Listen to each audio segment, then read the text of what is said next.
Rachel, thank you very much for being a guest on the Talking Silkworm podcast. Thank you so much for having me. I'm so excited to chat. Yeah, I'm happy to have you, particularly because your tagline on your profile says human-centered marketing.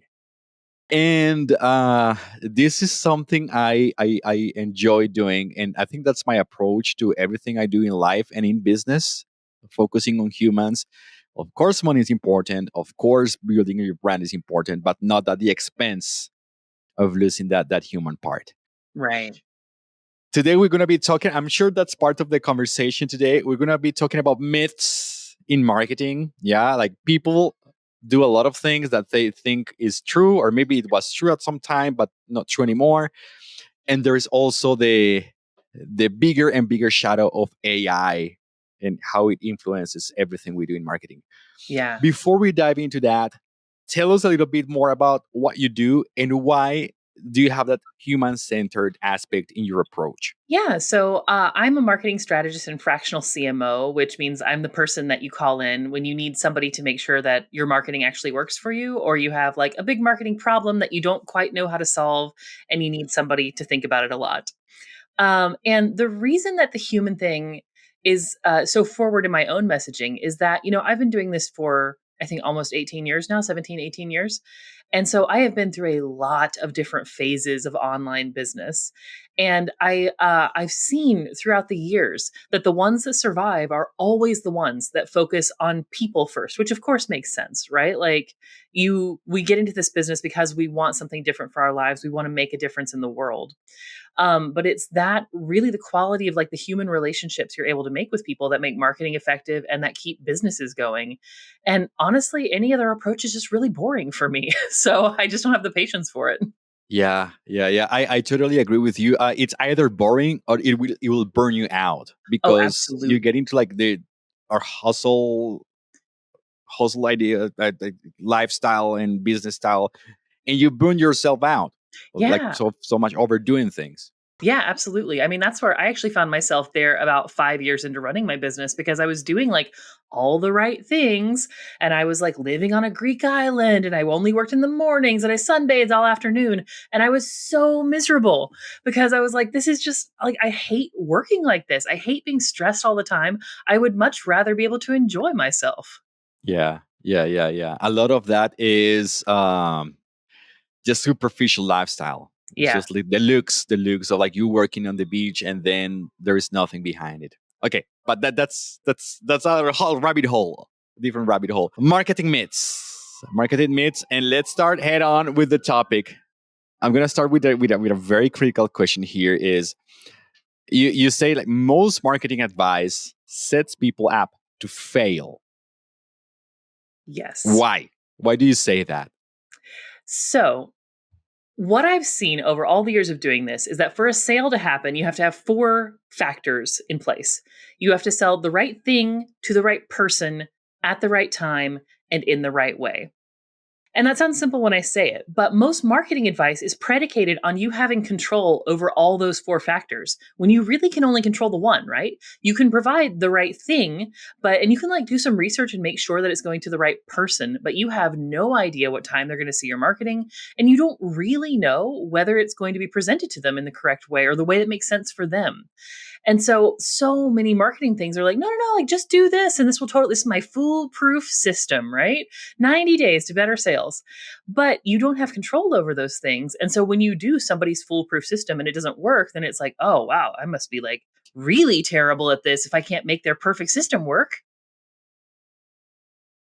Totally agree. You cannot imagine the level of anxiety now, like taking the human approach to this, the level of anxiety this type of situation generates. Because when you're Yeah. sold a foolproof, 100% effectiveness strategy or method or whatever, you do it and it doesn't work. You say, okay, it's not the method, it's me or Right. it's my business. Like what's wrong with me? What's wrong with my business? Yeah. So I think that sucks. I think that Yeah. sucks. And actually, part of running a business, I've learned, is you can do all the right things and still fail. That's life, Yes. Mm-hmm. and you have to embrace that part. You have to embrace it. Yeah. Good. Um, Let's dive a little bit deeper into like the specifics of this. Yeah. What are like common rules of marketing or strategies or things people do or follow that end up backfiring? So the biggest one I see, and I bet you do too, is people are like, well, you need to be everywhere. You need to be on every platform. You should be posting all the time. You need to be visible. But they don't say like what visibility actually means. There's just all these buzzwords of you need to be visible, you need to scale, you need to have engagement, you need to have growth. And it's like, okay, well, what does that actually look like? I don't know. We don't know. It just means you make money. And so that leads you further into that anxiety spiral of like, I'm more visible than I was before, but am I doing it right? Yeah. And is it converting? Yeah. Because you might Yeah. get more clicks, more likes, but not convert. What will be? I know this is a very broad term. Mm. What will be kind of a definition or an approach to the definition of visibility from your perspective? So I think it has to be tied to your specific business goals, right? Because visibility is such a vague term that you have to say like, okay, well, I want to solve X problem by being more visible. What would that actually look like? And I'll just give you a real life example. One thing that I'm doing is I would like to know clients from different audiences than my own. And so the strategy I'm applying for that visibility is guesting on podcasts like I'm doing right now. So for me, visibility looks like how many podcasts am I on? What do their audiences look like? Am I getting people talking to me? Which is going to be very different than, let's say, if you want to grow visibility for perhaps a product forward brand, which that's going to be like how many people are clicking on my ads? Are people mentioning me at conferences? So it's completely different metrics just based on what you're trying to achieve. And okay, I have a second question to that, and I like to insist. I think I kind of asked this question to all of my guests, but Mm. there is a reason behind it. It is most people who create content who want visibility of online equal visibility or success with how many downloads or how many likes I have or Mm. how many followers I have. So how would you contrast that? Because I'm sure there is no usually there is no correlation between like those vanity metrics, which is kind of Yeah. like what you can easily measure, and the actual success of the strategy you're implementing. Yes, absolutely. As I've said so many times to different people, I've been on podcasts that have millions of monthly downloads, and I've been on podcasts that have like 3 monthly downloads. And they are equally important to me because my whole point is that I'm not trying to run a volume business. Like, I don't need the entire world to know my name. I just need to get in front of the right people. So the way that I can tell whether that's working for me or not is anybody emailing me or following me on social media afterwards? And do they seem cool? Like, do I like them? Yeah. Do you resonate with who they are and they resonate with who you are? Yeah. Great. Okay. So going back to the idea of marketing advice that doesn't Mm. work, Mm. what is like one piece of advice or a strategy or something they say in marketing that you wish disappeared, that was like erased from the face of the Oh, internet or from the face of the earth? God, that's such a good question. So I have something that I've called the big lie of marketing, and the big lie of marketing is that you can and should market like you are a multinational marketing organization, even if you're just one person. Because so many of the strategies are, well, I mean, look at how Coca-Cola markets themselves. They're everywhere. They're on billboards. They've got athletes promoting their stuff. Why aren't you doing that? You should do that. When it's like, no, you're just like one little person. Of course you can't do that. So I guess my like anti advice to that is don't do anything unless you love it and it gives direct results to you.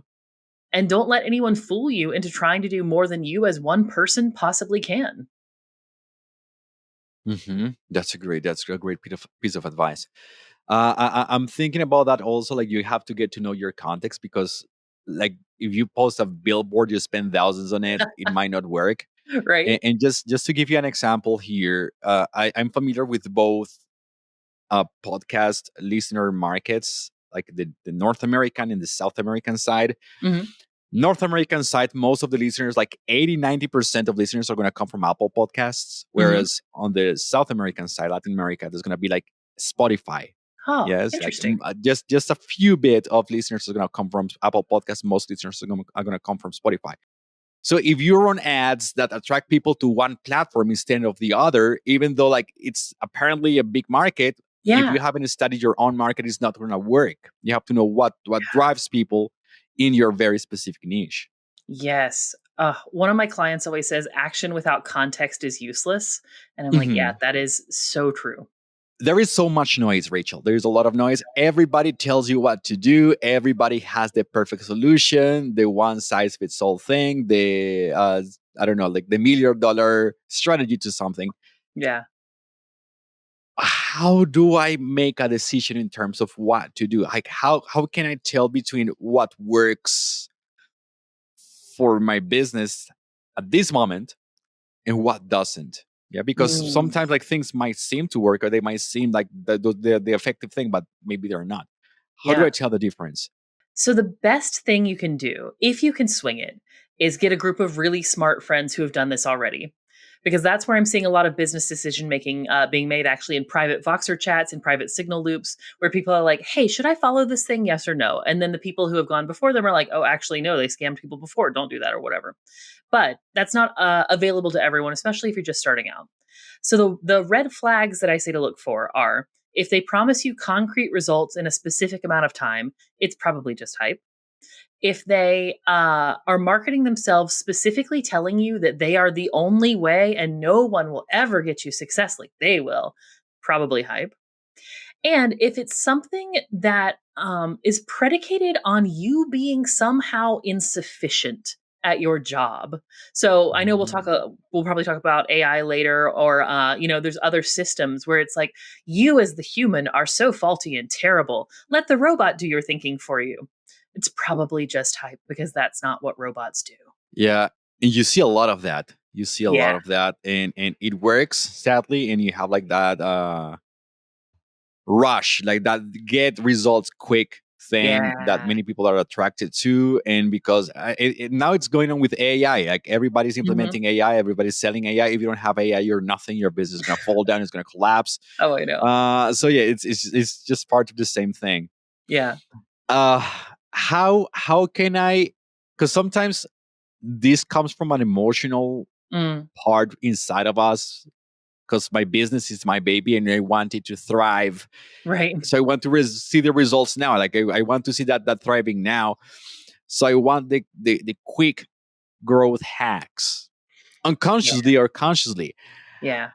How can I identify that I am operating based on that quick growth mindset instead of like a Mm. long term growth mindset? I think if you find yourself feeling resentful in your business of like, why isn't this stupid thing working already? That can be a sign. If you find yourself comparing your timeline to other people's timelines of like, everybody around me is having overnight success. No, they're not. Like they've just been doing it for 10 years longer than you have.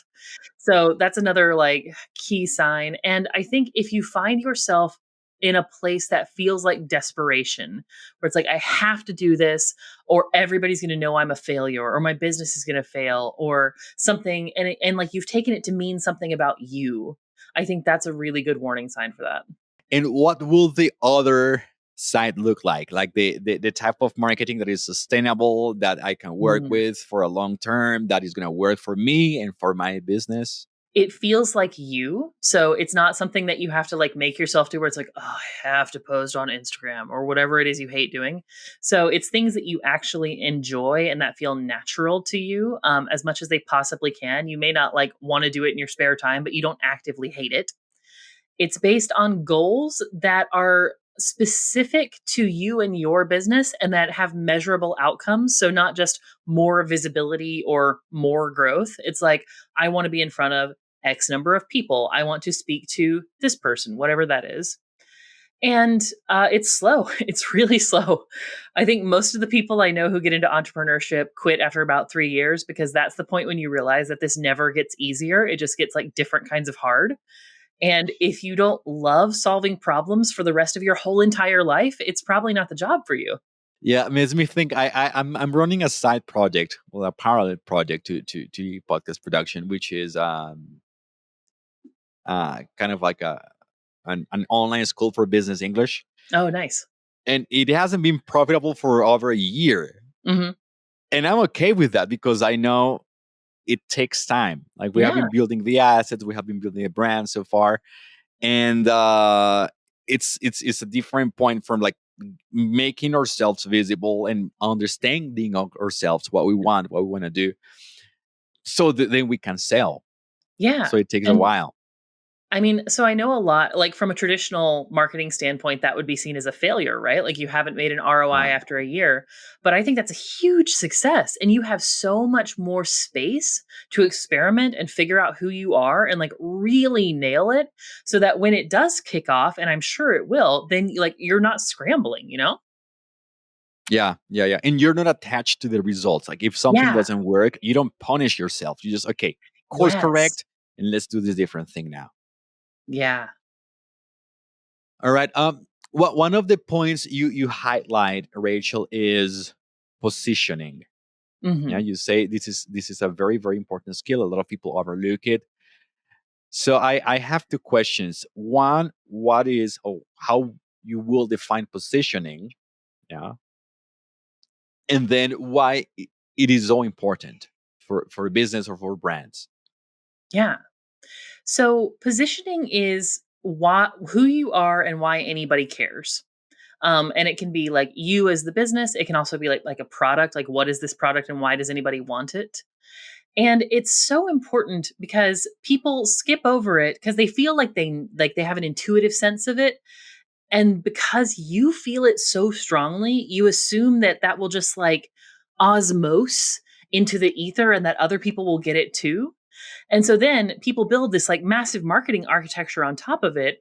And they're out there saying things that make total sense to them. And that might work for an audience, but there's nothing at the middle of it. Or there's nothing articulated at the middle of it. And so the audience is like, wait, is it this thing or is it this thing? Or like, what is this? And there's like, it's just, there's no solidity to it. And so it's so easy to spend years throwing money and time and energy at marketing when you just don't have that positioning like keystone right and it just goes to waste. Hmm. Do you happen to have maybe an example? Well, maybe a client of yours. You don't have to say names, or maybe Mhm. like somebody external where you see, okay, this is a good example of how positioning is done or how it works. Yeah. Okay, so I'll give an anonymous bad example, and then I can give a good example. So, Good. Yeah. Good. yeah, Good.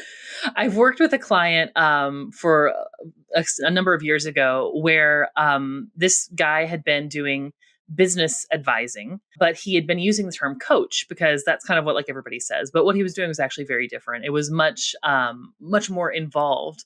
But of course, he kept like saying, "No, I'm doing coaching. I'm doing coaching. I'm doing coaching." So everyone that comes to him for this sort of starter business stuff when really he's like, I mean, I can help you with the kind of like newbie things, but also my skill is so much higher than that. I don't understand why nobody gets that. And so I was like, yeah, well, it's just your positioning is wrong. They don't understand how to value you because you haven't told them correctly. And the great thing about that is it's not that big of a shift, right? Like, because he knew it, he just put the wrong words on it. So when we were able to shift that, then the right clients came along because they know there's the clarity to come to him like that.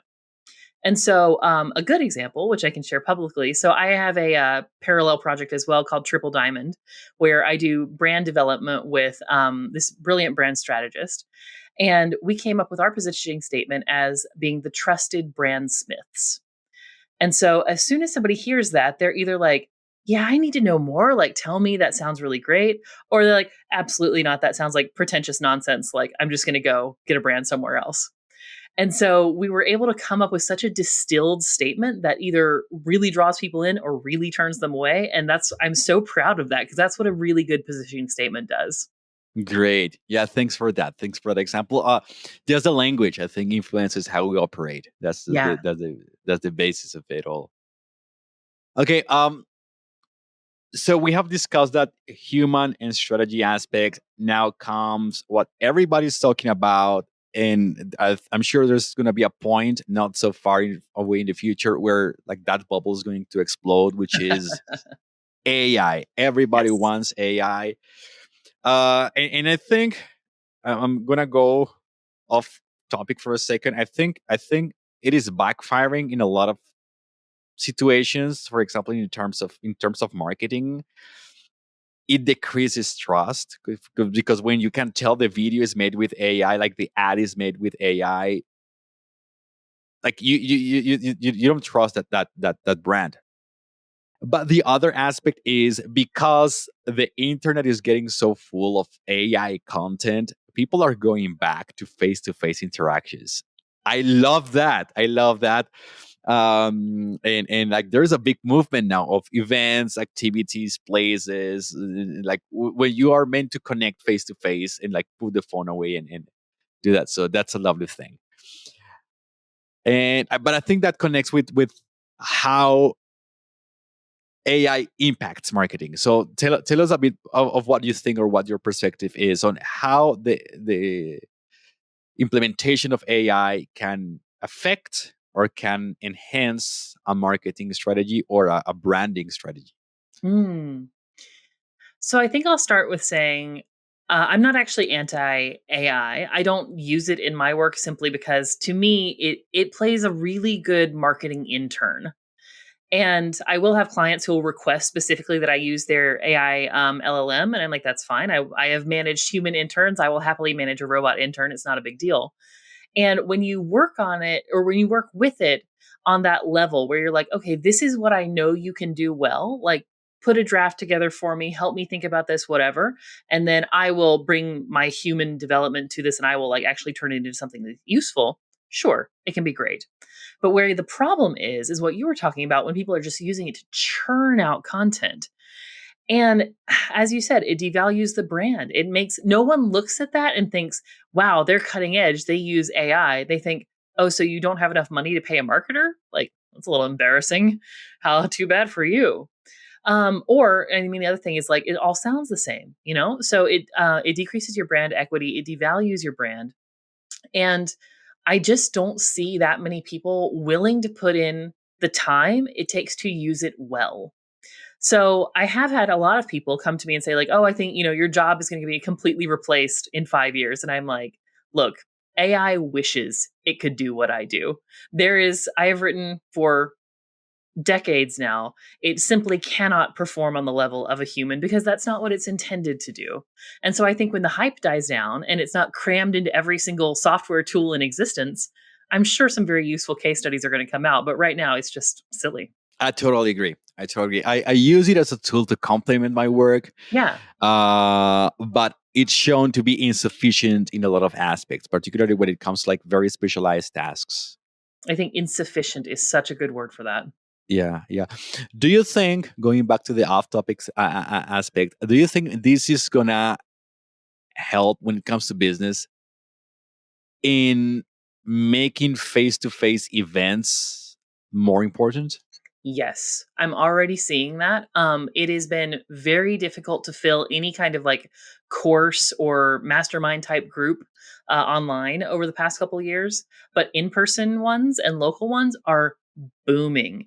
Same thing for anything analog, actually. There's a lot of, I know a lot of people are doing zines. I've got a magazine coming out with Triple Diamond. Like people want something they can touch with their hands. And I think that's really cool. I love it. There are so many changes happening right now, so many changes more to come Mm, because, like it or not, AI is going to stay here, is going to keep evolving very, very fast, and it's going to yeah. keep changing like the whole panorama of how marketing and branding works. As a business owner who is building a brand, who is looking to position myself, for example, Mhm. how should I approach that constant change? Because it's either like, okay, I'm going to stick to this strategy or I'm just going to go with the flow, which is going to Mm. change like every 3 weeks. And then, like, every time a new shiny object comes up, I'm going to follow it, I'm going to chase it. How should I prepare myself for this type of scenario? So I definitely don't recommend trend chasing unless you just really enjoy being on the internet all the time. It's exhausting and it's really hard to actually capitalize on. But what I do recommend people do is go back to the things that always work. And they're kind of boring and it's not like sexy and new and exciting, but it's like show up for the people that are interested in you in a way that they like and a way that you like, and just keep doing that. The more you can build these human relationships, That is what sees businesses through like change in weird times. I've said so many times in different places, this is like my fifth internet apocalypse that I've been through. And every time people are like, pack it up, the internet's over, you can't make any money online anymore, just go home. And I'm like, yeah, sure, a bunch of businesses are going to fail, but these like core groups survive. And every single time it's because of the human relationships they've managed to make with them, their colleagues and their audience. Love it. Love it. Love that human approach. Okay. There is so much more that we could discuss because I'm sure you have a lot of takes on implementing AI while keeping your brand humane or human. What other strategies you can use, what decisions to make in terms of picking the right strategy for you and your business. We could take hours on that. But this is just one episode. I'm sure people want to learn more. They wanna get in touch more with this type of information. If they want to access more details on how to improve their brands and their positioning, where can they find you? You can find me at boltfromthebluecopywriting.com. I'm also on LinkedIn, or you can email me at hello@boltfromthebluecopywriting.com, like it is the ancient times, and I will email you back. Amazing. So for those listening, the links to Rachel's website and to her address, her email address are going to be there in the show description, in the episode description. So go follow her, get in contact. Get in contact. Are you on social media, Rachel? By the way. I am. LinkedIn is my primary, and then I also have an Instagram for Bolt from the Blue Copywriting. Okay, so those links are going to be there as well. Rachel, thank you so much for sharing with us today. Thank you. This has been so much fun.